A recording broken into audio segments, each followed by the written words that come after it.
नमस्कार मित्रांनो MPSC group C एक्झामचे पूर्व परीक्षेचे फॉर्म सुरू झालेले आहेत. तर ऑनलाईन फॉर्म कसा भरावा त्याच्याबद्दल आपण संपूर्ण माहिती स्टेप बाय स्टेप या व्हिडिओमध्ये बघणार आहे. तर सगळ्यात पहिले आपण जाहिरातमध्ये जे महत्त्वाचे पॉईंट दिलेले आहेत ते पॉईंट आपण बघणार आहे. त्याच्यानंतर ऑनलाईन ॲप्लिकेशन कशा पद्धतीने करावे ती माहिती आपण बघणार आहे. तर ही जाहिरात एकूण 938 पदासाठी प्रसिद्ध झालेली आहे, तुम्ही इथे बघू शकता. त्यानंतर इथे तुम्हाला पूर्व परीक्षेची तारीख दिलेली आहे, तुम्ही इथे बघू शकता. तर 4 जानेवारीला तुमची एक्झाम होणार आहे. ओके, 4 जानेवारी 2026 या तारखेला तुमची एक्झाम होणार आहे. तर ही जाहिरात एकूण 4 पदांसाठी प्रसिद्ध झालेली आहे, तुम्ही इथे बघू शकता. उद्योग निरीक्षक या पदासाठी एकूण 9 जागा असणार आहेत. त्यानंतर तांत्रिक सहाय्यक या पदासाठी 4 जागा असणार आहेत. कर सहाय्यक या पदासाठी 73 जागा असणार आहेत. त्यानंतर लिपिक टंकलेखक या पदासाठी 852 जागा असणार आहेत. ओके, तर या पदासाठी सगळ्यात जास्त जागा असणार आहेत, तुम्ही इथे बघू शकता. तर एकूण 938 पदांसाठी मित्रांनो ही जाहिरात प्रसिद्ध झालेली आहे. त्यानंतर या एक्झामसाठी मित्रांनो तुम्ही 7 ऑक्टोबरपासून ते 27 ऑक्टोबरपर्यंत अर्ज करू शकता. तुम्हाला इथे डेट दिलेली आहे. त्यानंतर खाली तुम्हाला आरक्षणाचे पॉईंट दिलेले आहेत. ओके, तर हे तुम्ही बघून घ्या. त्यानंतर इथे तुम्हाला वयोमर्यादा दिलेली आहे. तर 1 फेब्रुवारी 2026 या तारखेला तुमचं वय मोजलं जाणार आहे. ओके, त्यानंतर इथे पदांचे नाव दिलेले आहेत. तर या भरतीसाठी तुमचं किमान वय किती असलं पाहिजे त्याच्याबद्दल इथे माहिती दिलेली आहे. तर 19 वर्ष वय तुमचं किमान असलं पाहिजे. फक्त कर सहाय्यक या पदासाठी किमान वय 18 वर्ष असलं पाहिजे. ओके, त्यानंतर बाकीचे जे 3 पद आहेत त्यांच्यासाठी 19 वर्ष तुमचं कमीत कमी वय असलं पाहिजे. ओके, त्यानंतर इथे तुम्हाला कमाल वयोमर्यादा दिलेली आहे. तर जास्तीत जास्त वय तुमचं किती असलं पाहिजे. तर ओपनसाठी 38 वर्षापर्यंत तुम्ही अर्ज करू शकता. त्यानंतर तुम्ही जर कॅटेगरीमधून नसाल तर 43 वर्षापर्यंत अर्ज करू शकता. ओके, तर अशा पद्धतीने इथे माहिती दिलेली आहे. त्यानंतर खाली तुम्हाला इथे समांतर आरक्षणानुसार इथे पॉईंट दिलेले आहेत. ओके, तर हे तुम्ही इथे बघून घ्या. तर अशा पद्धतीने तुमची वयोमर्यादा असणार आहे. ओके, त्यानंतर खाली तुम्हाला इथे शैक्षणिक अर्हता दिलेली आहे. तर तुम्हाला इथे 2 नंबरचा पॉईंट दिलेला आहे, तुम्ही इथे बघू शकता. उद्योग निरीक्षक या पदासाठी शैक्षणिक अर्हता काय असणार आहे त्याच्याबद्दल माहिती दिलेली आहे. तर अभियांत्रिकीमधील किंवा तंत्रज्ञानामधील किमान पदविका इथे दिलेला आहे. तर इंजिनिअरिंगमधील किंवा टेक्निकलमधील तुमच्याकडे किमान डिप्लोमा तरी असला पाहिजे. ओके, उद्योग निरीक्षक या पदासाठी अशा पद्धतीने इथे शैक्षणिक अर्हता दिलेली आहे. त्यानंतर इथे एक परत पॉईंट दिलेला आहे. स्थापत्य अभियांत्रिकी तसेच स्थापत्य अभियांत्रिकीमधील विषयांच्या गटांशी संलग्न असलेल्या वास्तुविद्या, नगररचना इत्यादी विषयांव्यतिरिक्त असं दिलेलं आहे. ओके, तर स्थापत्य अभियांत्रिकीमधील वास्तुविद्या, नगररचना या विषयांव्यतिरिक्त जे तुमच्याकडे क्वालिफिकेशन असेल त्या बेसवर तुम्ही इथे अर्ज करू शकता. तर अशा पद्धतीने इथे माहिती दिलेली आहे. ओके, तर हे विषय इथे चालणार नाहीत. अशा पद्धतीने इथे तुम्हाला हे एज्युकेशन दिलेलं आहे. किंवा तुम्हाला इथे पुढं परत एक ऑप्शन दिलेला आहे. विज्ञान शाखेतील सांविधिक विद्यापीठाची पदवी तुमच्याकडे जर सायन्समधून तुम्ही जर डिग्री कंप्लीट केली असेल तर तुम्ही इथे ॲप्लिकेशन करू शकता उद्योग निरीक्षक या पदासाठी. ओके, तर अशा पद्धतीने इथे शैक्षणिक अर्हता दिलेली आहे. त्यानंतर जे बाकीचे पद आहेत त्यांच्यासाठी मान्यताप्राप्त विद्यापीठाची पदवी तुमच्याकडे जर असेल, ओके, तर कोणतीही पदवी इथे चालणार आहे. त्यानंतर डिप्लोमा किंवा डिग्रीच्या शेवटच्या वर्षात जर तुम्ही असाल तर तुम्ही पूर्व परीक्षेसाठी पात्र असणार आहात. ओके, तुम्ही ॲपियर स्टुडंट म्हणून फॉर्म भरू शकता. पण तुम्ही जर पूर्व परीक्षा पास झाले, ओके, तुम्हाला जर मुख्य परीक्षेसाठी अर्ज करायचा असेल तर तुमची डिग्री जी आहे ती कंप्लीट असली पाहिजे. ओके, तुमचा डिग्री किंवा डिप्लोमा तुमचा कंप्लीट असला पाहिजे तरच तुम्ही मुख्य परीक्षेसाठी ऑनलाईन अर्ज करू शकता. तर मुख्य परीक्षेचा जो अंतिम दिनांक असतो त्या दिनांकापर्यंत तुमची डिग्री किंवा डिप्लोमा कंप्लीट झाला पाहिजे. ओके, तरच तुम्ही मुख्य परीक्षेसाठी अर्ज करू शकता. त्यानंतर तुम्हाला मराठी भाषेचं नॉलेज असलं पाहिजे. त्यानंतर इथे एक परत पॉईंट दिलेला आहे. अंतर्वासिता किंवा कार्यशाळेतील प्रत्यक्ष कामाचा अनुभव आवश्यक असेल अशा पदवीधारकांनी ही अट मुख्य परीक्षेचा अर्ज माहिती स्वीकारण्याच्या विहित दिनांकापर्यंत पूर्ण केली असली पाहिजे. ओके, तर तुम्ही जो डिप्लोमा किंवा डिग्री करत असाल त्यासाठी जर तुम्हाला ॲप्रेंटिस वगैरे द्यावं लागत असेल, ओके, तुमच्यासाठी जर ती इम्पॉर्टंट असेल तर ती मुख्य परीक्षेचा जो अंतिम दिनांक असतो फॉर्म भरण्याचा, ते दिनांकापर्यंत तुमची कंप्लीट केली पाहिजे. ओके, तर अशा पद्धतीने इथे हा पॉईंट दिलेला आहे. त्यानंतर इथे टंकलेखन अर्हता दिलेला आहे. टायपिंगबद्दल तुम्हाला इथे माहिती दिलेली आहे. तर कर सहाय्यक या पदासाठी मराठी 30 टायपिंग तुमच्याकडे असलं पाहिजे. त्यानंतर इंग्रजी 40 टायपिंग तुमच्याकडे असलं पाहिजे. ओके, तर अशा पद्धतीने हे दोन्ही पण सर्टिफिकेट तुम्हाला इथे लागणार आहेत. त्यानंतर लिपिक टंकलेखक या पदासाठी मराठी 30 तुमच्याकडे टायपिंग सर्टिफिकेट असलं पाहिजे किंवा इंग्रजी 40 तुमच्याकडे हे टायपिंग सर्टिफिकेट असलं पाहिजे. तर कर सहाय्यक या पदासाठी दोन्ही पण सर्टिफिकेट लागणार आहेत आणि लिपिक टंकलेखक या पदासाठी कोणतंही एक टायपिंगचं सर्टिफिकेट तुमच्याकडे असलं पाहिजे. ओके, तर हे इथे इम्पॉर्टंट असणार आहे.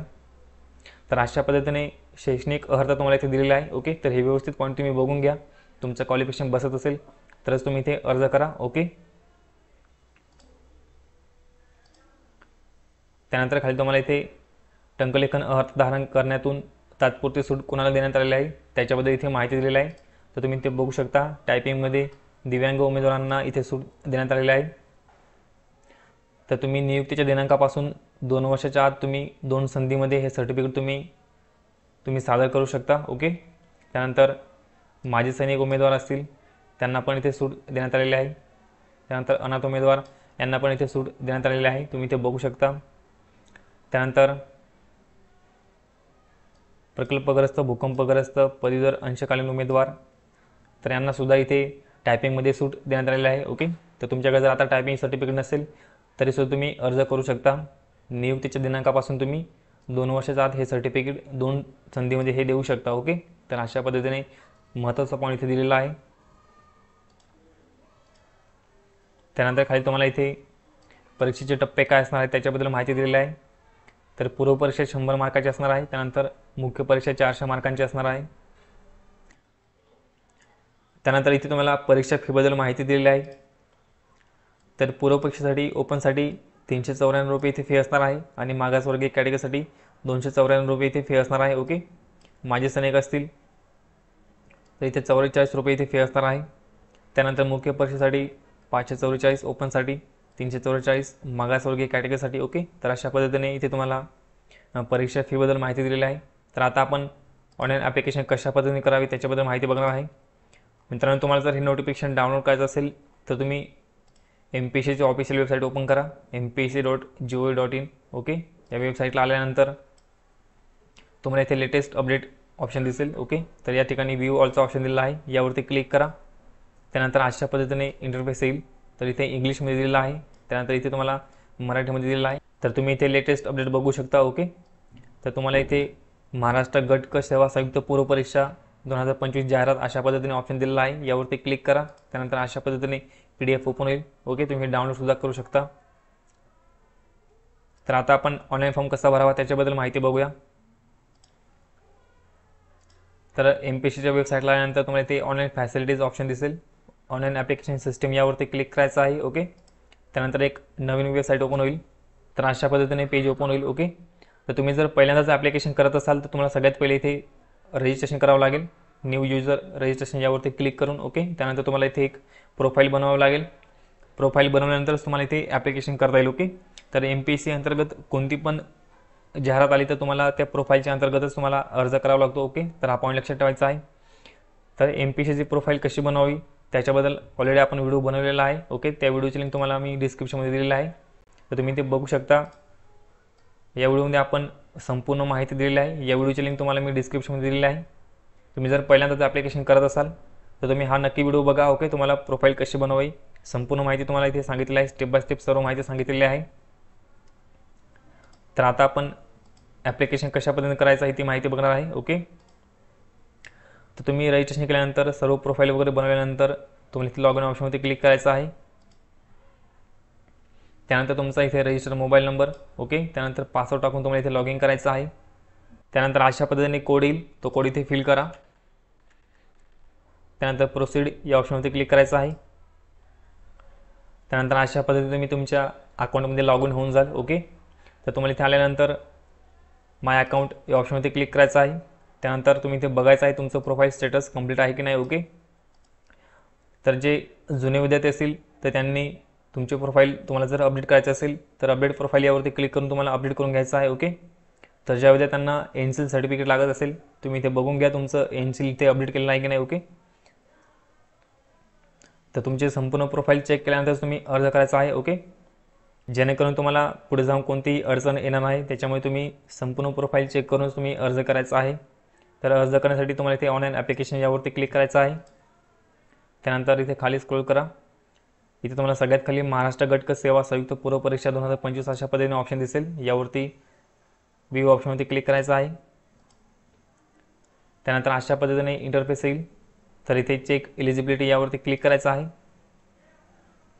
त्यानंतर अशा पद्धतीने you are eligible and can apply for this post अशा पद्धतीने तुम्हाला इथे मॅसेज दिसेल. ओके, आणि इकडे तुम्हाला एक्झामचं नाव दिसेल.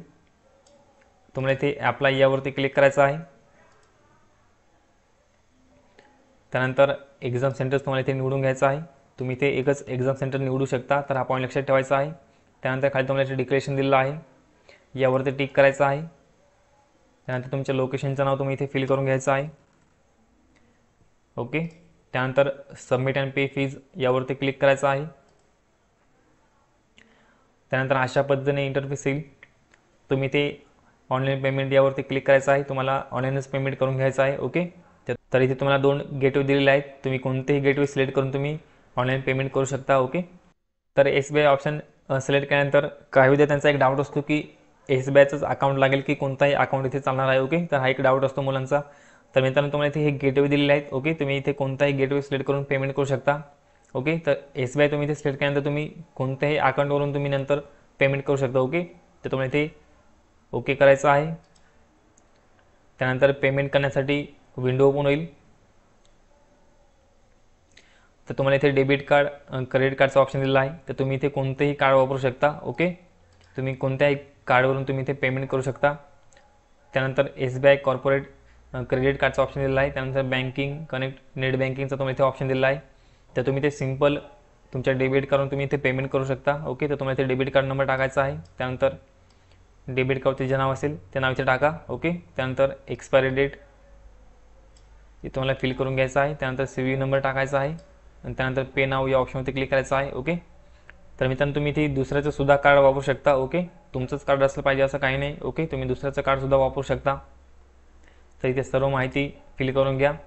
सर्व माहिती भरल्यानंतर कार्ड व्हेरीफाईड अशा पद्धतीने तुम्हाला इथे मॅसेज दिसेल. ओके, असा मॅसेज आल्यानंतर तुम्ही इथे पे नाव या ऑप्शनवरती क्लिक करायचं आहे.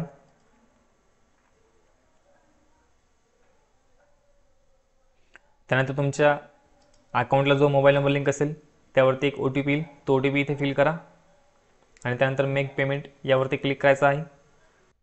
मेक पेमेंटवरती क्लिक केल्यानंतर मित्रांनो अशा पद्धतीने तुमचं पेमेंट इथे सक्सेसफुल होऊन जाईल. ओके, तर अशा पद्धतीने तुम्हाला इथे मेसेज येऊन जाईल पेमेंट सक्सेसफुल. तुम्हाला इथे कंटिन्यू या ऑप्शनवरती क्लिक करून घ्यायचं आहे. त्यानंतर अशा पद्धतीने इंटरफेस येईल. तुम्हाला इथे माय अकाउंट यावरती क्लिक करायचं आहे. त्यानंतर खाली तुम्हाला इथे माय ॲप्लिकेशन्स अशा पद्धतीने सेक्शन दिसेल. ओके, तर तुम्ही जे पण ॲप्लिकेशन करणार आहेत ते सर्व ॲप्लिकेशन तुम्हाला इथे दिसणार आहेत. ओके, तर तुम्हाला इथे बघू शकता महाराष्ट्र ग्रुप C एक्झाम अशा पद्धतीने तुम्ही इथे बघू शकता. तर इथे फी पेड अशा पद्धतीने तुम्हाला इथे स्टेटस दिसेल.